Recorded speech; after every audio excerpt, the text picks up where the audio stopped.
तो फिर बेमेतरा को तो कुछ नहीं मिला। बेमेतरा जिले को, बेमेतरा जिला आज वहीं का वहीं है। भाजपा प्रत्याशी विजय बघेल के लिए यह चुनाव कितना चुनौतीपूर्ण है? मेरी ओर से पूछेंगे तो मैं इन्हें लापता सांसद कहूँगा। छत्तीसगढ़ में ये कभी नहीं था। कि कांग्रेस की ओर से साहू उम्मीदवार खड़े हैं और बीजेपी की ओर से 2 विधायक साहू है। मोदी की बदौलत मिला इन्हों। कि बेमेतरा जिले में मैं बात करूं तो विधायकों की कार्यप्रणाली को लेकर अभी से लोगों में नाराजगी देखी जा रही है। क्या लगता है दोनों पार्टी में अभी वर्तमान स्थिति में गुटबाजी जैसी कोई स्थिति निर्मित होती हुई दिख रही है? ये नुकसान कहीं ना कहीं कांग्रेस को हो सकता है। अब विजय बघेल दूसरे ट्रंप आने की तैयारी कर रहे हैं अपनी, लेकिन इसकी अंदरूनी लड़ाई बहुत खतरनाक है बीजेपी की। कहा जाता है कि साहू जी जब चुनाव लड़ते हैं, ताम्रध्वज साहू, वो अपनी सीट हमेशा चेंज करते हैं। क्या लगता है विधानसभा की तरह बीरनपुर कांड का दुर्ग लोकसभा चुनाव में भी असर देखने को मिल सकता है? बिल्कुल। कांग्रेस में तो प्रत्याशी के टोटे पड़ गए थे, लड़ने को कोई तैयार नहीं है। जय जोहार, नमस्कार, स्वागत है आप सभी का हमारे YouTube चैनल शुभ यात्रा पर। मेरा नाम है शुभम पांडे शुभ, आप देख रहे हैं शुभ यात्रा। भारत निर्वाचन आयोग ने लोकसभा चुनाव की तारीखों का ऐलान कर दिया है। छत्तीसगढ़ में भी 3 चरणों में मतदान संपन्न होने वाला है। वहीं हम बात करें दुर्ग लोकसभा की, तो दुर्ग लोकसभा के लिए 7 मई को वोट डाले जाएंगे। भाजपा ने विजय बघेल को फिर से एक बार चुनाव मैदान में उतारा है। वहीं कांग्रेस की बात करें तो कांग्रेस ने नया चेहरे पर दांव खेला है और राजेंद्र साहू को टिकट दिया है। दुर्ग लोकसभा में क्या समीकरण बैठ रहे, इसी को लेकर आज हमारे साथ चर्चा करने के लिए मौजूद हैं वरिष्ठ पत्रकार सुजीत शर्मा जी। सर, आपका बहुत बहुत स्वागत है। जी नमस्कार। सुजीत शर्मा जी को काफ़ी लंबे समय से पत्रकारिता का अनुभव है। वे NDTV समेत कई संस्थानों से जुड़े रह चुके हैं। तो अब हम बात करते हैं और समझने की कोशिश करते हैं कि दुर्ग लोकसभा की स्थिति क्या है। तो सर, मेरा पहला सवाल, दुर्ग लोकसभा में भारी कौन, कांग्रेस या भाजपा? देखिए, फिलहाल अभी स्थिति जो बनी है दुर्ग लोकसभा की, वो 2 चरणों में देखा जा सकता है। एक तो सबसे पहली चीज़ है, विजय बघेल जो है वो सेकंड बार आ रहे हैं, तो एंटी इनकम्बेंसी की हो सकता है। और राजेंद्र साहू जो पहली बार, इनके खिलाफ कोई चीज़ नहीं है।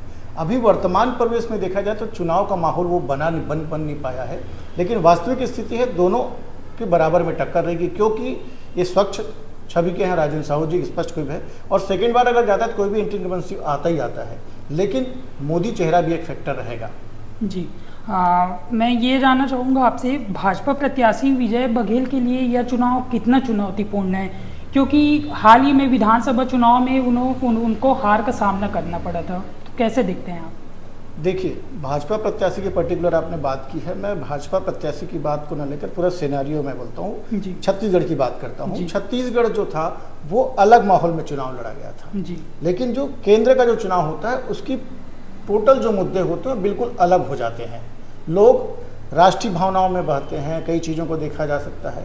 हालांकि मैं मानता हूं कि बहुत सारी चीज़ें ऐसी हैं कि अभी फिलहाल एक ही चीज़ आ रहा है कि राष्ट्रीय भावनाओं में लोग बह लगे हैं, बाकी मुद्दा बाकी जो न बने।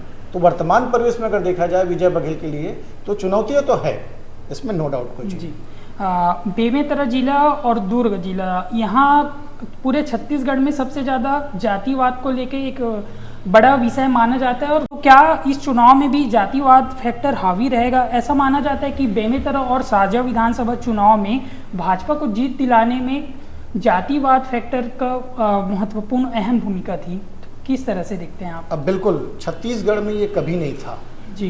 पहली बार जो पिछला जो विधानसभा अभी चुनाव गुजरा है, इस विधानसभा चुनाव में 2 चीज़ें महत्वपूर्ण रही। एक रहा धार्मिकरण, ध्रुवी जो जोड़ा जा रहा है, धार्मिकरण कर दिया गया है। दूसरा जो रहा जातिवाद। ये जो भाजपा का ये तो है, उसने इस बार खेला है। लेकिन फिर मैंने एक शब्द कहा था, अभी हालात ये हैं कि भाजपा के जो विधायक चुन के आए हैं उसको लेकर लोगों में निगेटिव अभी से पैदा हो गई है। जुम्मा 2-2.5 महीने हुए हैं, लोग विधायकों को अभी से तौलना शुरू कर दिए हैं। तो जातिवाद का फैक्टर तो मुझे नहीं लग रहा है ये प्रयोग, हालांकि भाजपा ने किया था, लेकिन वर्तमान परिवेश में जो राष्ट्रीय राजनीति में अगर देखा जाए, इस पे जातिवाद का फर्क छत्तीसगढ़ में तो नहीं है। तो आपने कहा कि विधायक से लोग नाराज हैं एक हिसाब से, तो क्या इसका नुकसान पार्टी को देखने को मिल सकता है? आप बिल्कुल इसका नुकसान तो उठाएंगे, क्योंकि हालात ये हैं कि जैसे आपने बेमेतरा जिले की बात की, बेमेतरा जिले में मैं बात करूं तो विधायकों की कार्यप्रणाली को लेकर अभी से लोगों में नाराजगी देखी जा रही है। लोगों की बातों को सुन नहीं रहे हैं। सिवाय एक जो मंत्री हैं आपके जो दयालदास बघेल जी, वो लोगों की बात को सुनते हैं, लोगों उनसे आते हैं, लेकिन और 2 विधायकों को लेकर लोगों में अभी से नाराजगी हो गई। उनके कार्यकर्ता नाराज हैं, तो फिर अगर कार्यकर्ता नाराज हो गए जिसके बलबूते पर आप आगे बढ़े हैं, तो फिर खामियां तो भुगतना पड़ेगा इसका। क्या लगता है विधानसभा की तरह बीरनपुर कांड का दुर्ग लोकसभा चुनाव में भी असर देखने को मिल सकता है? बिल्कुल, बीरनपुर कांड के दुर्ग लोकसभा में इसलिए बोल रहा हूँ, बीरनपुर कांड तो एक था, भाजपा इसको भुनाएगी, नो डाउट। भाजपा के पास मौके हैं, उसको उठाएगी, क्योंकि इसका सबसे अच्छा उदाहरण आप ले लें कवर्धा से लगा बीरनपुर, और बीरनपुर कवर्धा राजनांदगांव दुर्ग एरिया होता है, तो इसका फर्क तो कुछ ना कुछ पड़ेगा। लेकिन फिर मैं कह रहा हूँ कि लोग अब उस चीज़ को समझ चुके हैं, भाजपा की नीति को, तो वो अब देखिए जनता क्या तय करती है। जी, हम बात करें सांसद विजय बघेल की, तो बीते 5 वर्षों में दुर्ग जिले और बेमेतरा जिले से अगर हम कंपेयर या तुलना करके देखें तो कितनी सक्रियता रही है सांसद विजय बघेल की? मेरी ओर से पूछेंगे तो मैं इन्हें लापता सांसद कहूँगा। दुर्ग जी बेमेतरा पूरे लोकसभा क्षेत्र के लिए कि सिर्फ बेमेतरा? नहीं, मैं पूरे लोकसभा के लिए, क्योंकि लोकसभा में हम भी आते हैं, हमारा क्षेत्र भी आता है, तो लापता सांसद कहूँगा। क्योंकि देखिए, ये गॉड गिफ्टेड मिला हुआ चीज इनको पद था, मिल गए, मोदी की बदौलत मिला इन्हों, फिर भी वो चीज, लेकिन फिर मैं कह रहा हूँ कि वो काम के नाम में कुछ नहीं है बिल्कुल। बेमेतरा आज भी वही है। इसके पहले जो सांसद सरोज पांडे जी थी, उन्होंने रेलवे का सपना दिखाया था यहाँ के लोगों को। फिर ताम्रध्वज साहू जी भी आए, वो भी कुछ नहीं किए। अब विजय बघेल दूसरे ट्रम्प आने की तैयारी कर रहे हैं, अपनी मेहनत कर रहे हैं, दिखा रहे हैं। तो फिर बेमेतरा को तो कुछ नहीं मिला, बेमेतरा जिले को। बेमेतरा जिला आज वहीं का वहीं है। जी, क्या लगता है दोनों पार्टी में अभी वर्तमान स्थिति में गुटबाजी जैसी कोई स्थिति निर्मित होती हुई दिख रही है? अभी तो फिलहाल नहीं है, लेकिन गुटबाजी हर राजनीति में होती है, हर पार्टी में होती है गुटबाजी, और उसका खामियाजा कहीं ना कहीं पार्टी को भुगतना पड़ता है। ज्यादा नुकसान कौन सी पार्टी उठा सकती है? देखिए, अभी खुलकर कोई पार्टी सामने नहीं आई है, कोई पार्टी गुटबाजी नहीं दिख रही है, लेकिन मैं कह रहा हूँ एक चीज बहुत महत्वपूर्ण आपको कहना चाहूंगा कि कांग्रेस जो पार्टी उसको हारे हुए, विधानसभा हारे मुझको दिन हुए हैं, लेकिन अभी से बिखरना शुरू हो गए हैं। तो ये नुकसान कहीं ना कहीं कांग्रेस को हो सकता है। बीजेपी अभी फिलहाल संगठन में दिखी, लेकिन इसकी अंदरूनी लड़ाई बहुत खतरनाक है। बीजेपी की संगठन और सत्ता दोनों की लड़ाई चल रही है, इसका भी नुकसान हो सकता है इनको। कांग्रेस में 2 नाम आ रहे थे लोकसभा टिकट के लिए, एक पूर्व गृह मंत्री ताम्रध्वज साहू जी का नाम था और अभी राजेंद्र साहू जी का नाम था। तो ये कैसे समीकरण बैठा कि ताम्रध्वज साहू जी महासमुंद चले गए और राजेंद्र साहू जी दुर्ग लोकसभा में उतर आए?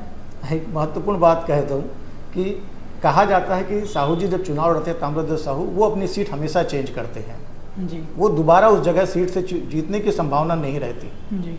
इसलिए साहू समाज को साधने के लिए दोनों जगह पे साहू समाज की बहुलता है, तो इसलिए सीट को चेंज किया गया है, उनको महासमुंद भेजा गया है, इनको यहाँ दिया गया है, यानी दोनों को साझा गया, नाराज किसी को नहीं। और दूसरी बात, एक और खुल के बात आई है, कांग्रेस में तो प्रत्याशी के टोटे पड़ गए थे, लड़ने को कोई तैयार नहीं है, तो इसलिए ये सब समीकरण बैठाया गया है जी।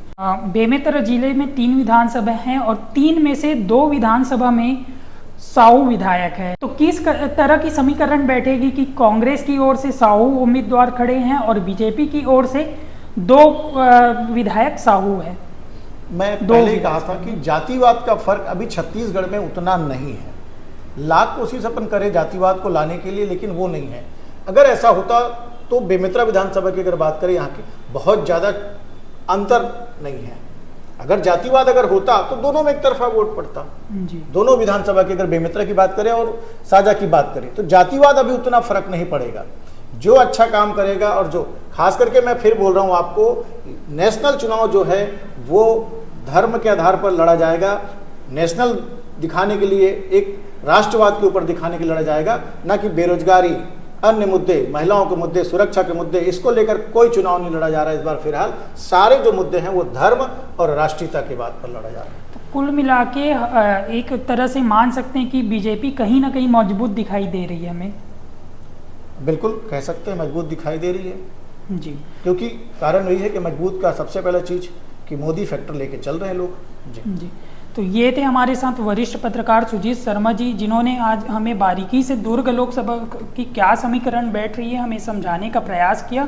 तो हम फिर से किसी नए व्यक्ति के साथ, किसी नए शख्सियत के साथ मिलेंगे। तब तक आप बने रहिए शुभ यात्रा के साथ। नमस्कार, जय जोहार।